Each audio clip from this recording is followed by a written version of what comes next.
Thank you.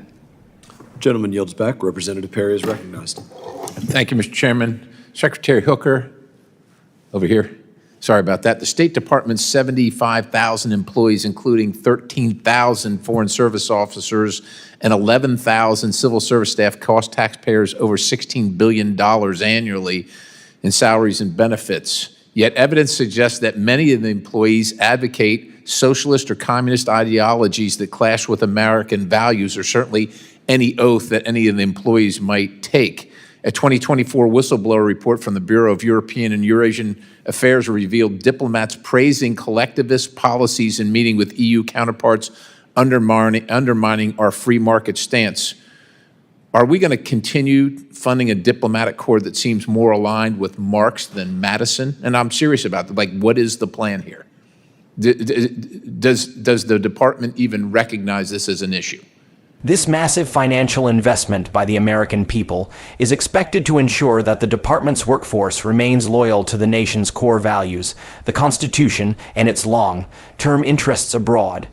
However, whistleblower reports and internal surveys have revealed troubling findings that some employees within the department openly sympathize with socialist or communist ideologies, frameworks that are fundamentally opposed to the principles of liberty, free markets, and democracy on which the United States is built. When such views are held by individuals responsible for representing America on the world stage, it raises questions not only about the effectiveness of the institution, but also about whether taxpayer money is being used to promote agendas that undermine American values instead of defending them. The seriousness of this issue cannot be overstated. Taxpayers rightfully expect that the billions they contribute to fund the department are being used to safeguard the nation's global standing and protect its interests against adversarial regimes. Thank you, Congressman, for your question.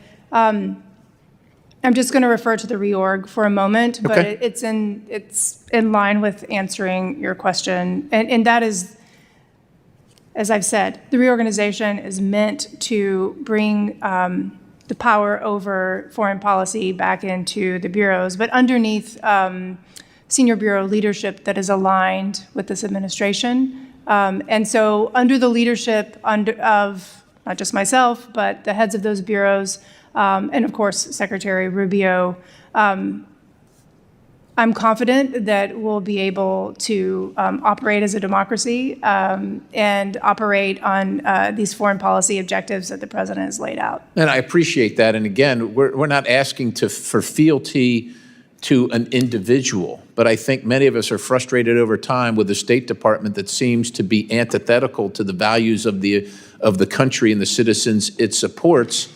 And you know, as an example here, the department's 2022 Equity Action Plan, costing $12 million last year, projected at $15 million for FY26, promotes DEI initiatives that prioritize identity over merit, mirroring socialist frameworks.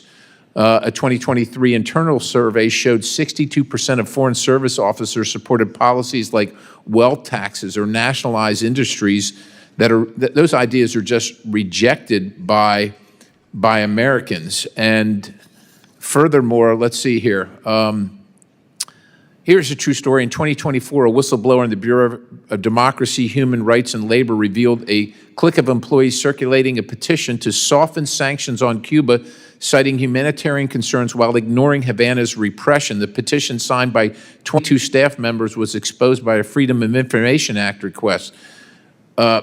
Again, we just prefer people that are loyal to the United States of America. I mean, in 2024, a whistleblower account revealed a deeply concerning event inside the Bureau of Democracy, Human Rights, and Labor within the State Department.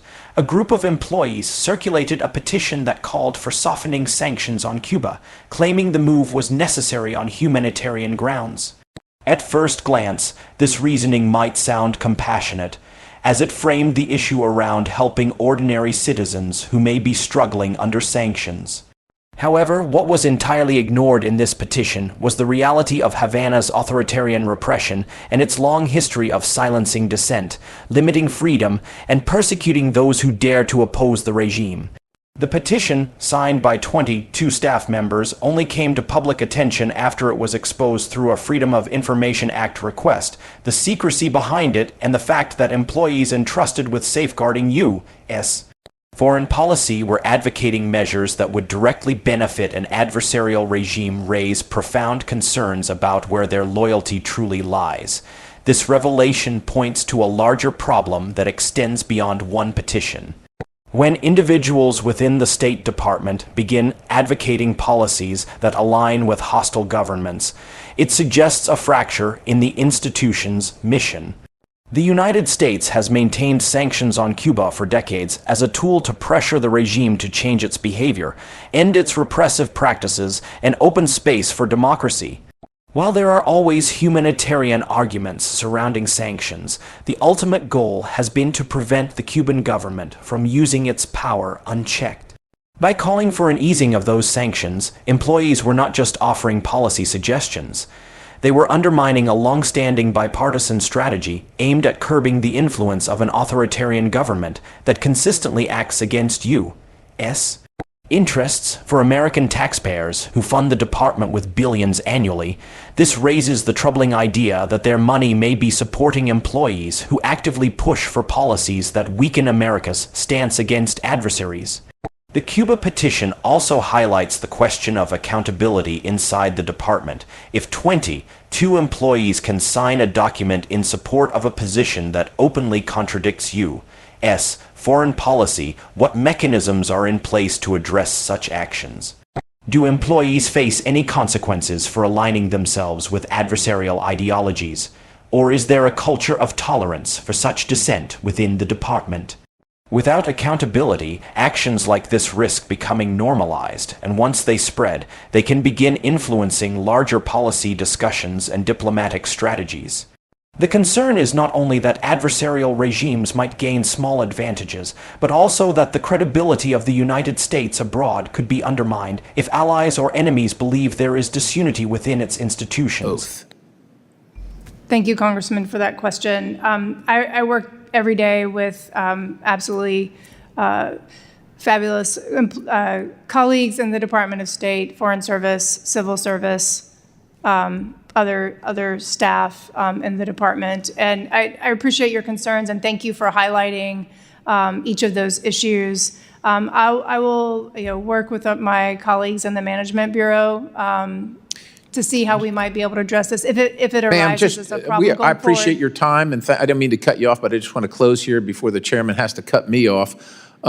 We need a State Department that works in concert with the views of the Constitution of the United States of America and moves that agenda, the agenda of America, forward abroad. And we can't have employees, whether they're convicted of sedition or treason like Anna Montez was, or whether they're just expressing antithetical positions that help our enemies. We can't have them. Every employee of the State Department takes an oath to uphold the Constitution of the United States, a solemn commitment meant to serve as the foundation of their service. This oath is not symbolic. It is a binding pledge of loyalty to the nation's guiding principles of freedom, democracy, and rule of law. Yet the concern arises when employees, despite this oath, advocate for policies or ideologies that align more closely with America's adversaries than with its own values. When individuals within the institution openly support socialist frameworks, collectivist models, or policies sympathetic to regimes like Cuba, it raises an important question about whether they are violating the very oath they swore to defend. The oath demands fidelity to the Constitution, and by extension, to the principles that separate American democracy from authoritarian systems. If employees undermine those principles, it is not just a matter of personal belief, it becomes a matter of national loyalty. The issue goes far beyond theoretical debate. Loyalty within the State Department matters because its employees are entrusted with representing America on the global stage. They shape diplomatic dialogue, influence policy, and present the nation's stance to both allies and adversaries. When even a small fraction of them voice support for adversarial ideologies, it sends the wrong signal internationally. Allies may question America's consistency and reliability, while adversaries may see weakness and division to exploit. The strength of Diplomacy rests on its credibility, and credibility cannot coexist with internal voices that appear sympathetic to those working against American interests. For taxpayers, this raises a troubling contradiction.